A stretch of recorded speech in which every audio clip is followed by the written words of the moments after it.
I am 21 News Chief Meteorologist Eric Wilhelm, and this is the Valley's most in-depth weather forecast video. It's weather for Weather Geeks on the 21st day of August. And on this Wednesday evening, the big story locally remains the kind of cool weather that we've been having this week. It was a beautiful afternoon today, but definitely a little bit more like late September rather than mid-August. Our low temperatures this morning, officially at the airport, 46 degrees, easily our coldest temperature since the middle of June.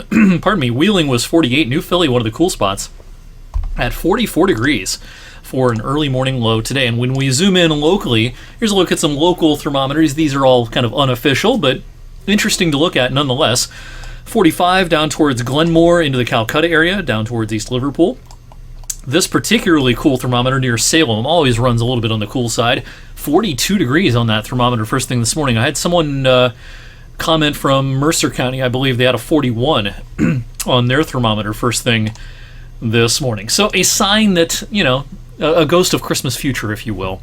But summer's going to come roaring back this week. And speaking of summer, the best week of summer, as they say, the Canfield Fair starts a week from today. Preparations already underway at the fairgrounds, as seen from our fairgrounds camera. And the time-lapse video today showed those fair weather clouds, but they weren't as thick or as numerous today as the last couple of days. And a clear sky tonight will allow for great radiational cooling conditions once again, and that allows temperatures to bottom out. I think tomorrow morning's readings will be very similar to this morning, with many of the cooler spots probably hitting 45 or 46 on average, upper 40s to around 50 degrees as many head out the door on Thursday morning. Many will head out the door Thursday evening and especially Friday evening for football, week one of the high school football season.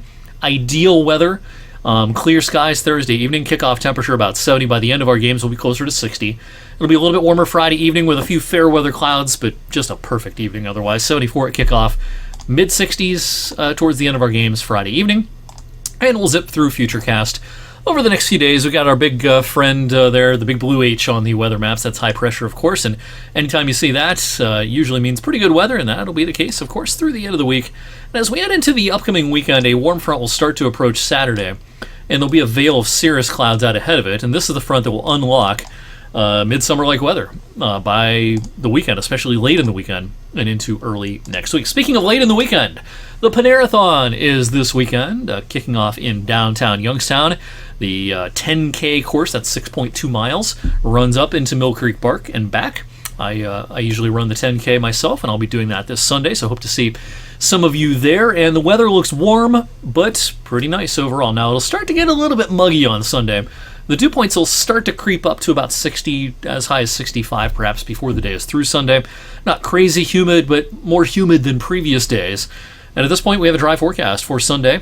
And we continue to have a dry forecast for early next week. Some of the modeling wants to have these little disturbances come down and tries to spark a shower here and there, but it's at this point, it's such a low confidence thing, and the chances are low enough that we're just not going to include it in our forecast just yet. We're going to keep a dry forecast through early next week. But one thing that we do have a high confidence on, the dew points, they're going to come roaring back as we head into next week. Now, probably not as high as it was at times late last week when it got really soupy. But the dew points starting Sunday, but especially into Monday and Tuesday, will become noticeable next week. And when you tack on temperatures in the middle and upper 80s, pool weather will be back. And, the Canfield Fair, as I mentioned, starts a week from today. And I do think the fair is likely to start on a hot note next Wednesday. We'll probably be well up into the 80s with dew points in the 60s. It's going to be steamy, and it'll probably be like that for a day or two early in the Canfield Fair. But later in the fair, towards Labor Day weekend, think Saturday, Sunday, and for the final day of the fair on Monday, Labor Day, that's September the 2nd,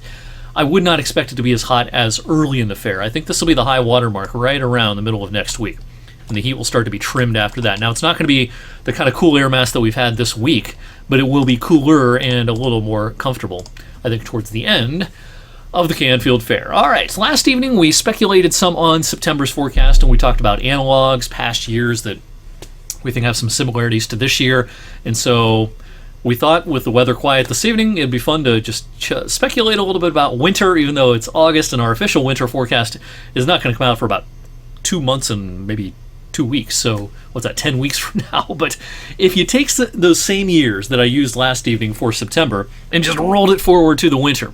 Now, this is a very simplistic way of looking at the winter at this, long lead time. It's only August after all. And there'll be many, many more things that we look at. But when you just look at what's going on in the Pacific, And again, using the same years we used for the near-term forecast in September, here's what the map looks like for winter. You see all these years are 2000 and after. I didn't go back beyond that. These are all years that had a weak La Nina or even ENSO neutral conditions, neither La Nina or El Nino. And also, most of these years had a negative, what we call Pacific Decadal Oscillation, PDO. That has more to do with the temperatures in the northern Pacific. When you throw all those years in the hopper, this is the map you get. Pretty cool looking map for the Pacific Northwest. Mild winter for the East Coast and in the desert Southwest. Perhaps a cool signal for parts of the Corn Belt in the Midwest. And we're probably somewhere in between.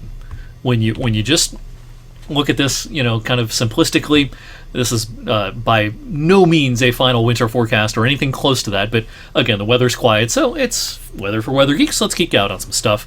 This is what the map looks like for winter when you use those same years that I used for September. One of these years, 2017, 2018, is in the mix here, and that was the last winter we had locally. That was within shouting distance of average over the last 10 years. We haven't had a severe winter here locally since the winter of 2014, 2015. 17-18, as close as we've come to average every other winter, has been a fair amount warmer than the average over the last 10 years. But 2017, 2018 is in that analog mix at this point. That was a year that featured a weak La Nina, a warm end to winter in February, but we did have some pretty nasty cold right around the holidays in the winter of 2017. 2018 got pretty cold between Christmas and New Year's. All right, we'll talk much more about the winter forecast, and we'll look at a lot more things in future editions of Weather for Weather Geeks later this fall. One season at a time. We're still in meteorological summer, and the 80s and humidity are coming back, and we will see you Thursday evening on Weather for Weather Geeks.